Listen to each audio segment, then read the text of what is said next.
Ледового катка на человеческих костях не будет. Власти отказались от идеи строить в Кизлеве спорткомплекс на территории бывшего мусульманского кладбища.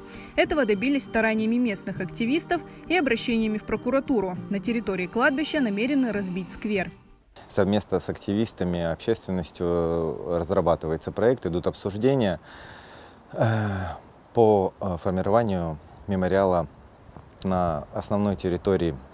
Порядка 30 тысяч квадратных метров будет сформирован сквер, мемориал, который сейчас дизайн и внешний вид, проект которого сейчас обсуждается. Средства на возведение мемориала готовы выделить крымские предприниматели, хотя, по словам активистов, радоваться пока рано. Точка в этой истории не поставлена. Вся территория условно поделена на 3 части, 2 из которых, это как раз то место, где собирались построить каток, пока еще остаются под угрозой застройки.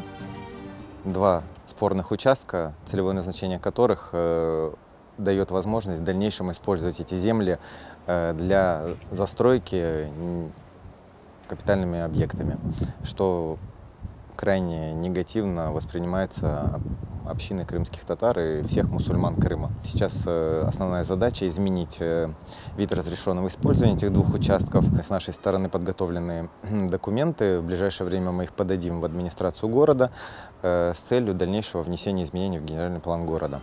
Споры вокруг территории бывшего кладбища в Кизлеве шли давно. Идею построить Ледовый дворец на костях мусульман лоббировал вице-премьер Евгений Кабанов, который сейчас находится под следствием. Кладбище занимало огромную территорию. Умерших здесь хоронили вплоть до 1944 года. Но после депортации крымских татар кладбище сравняли с землей, надгробия разрушили и использовали в строительстве.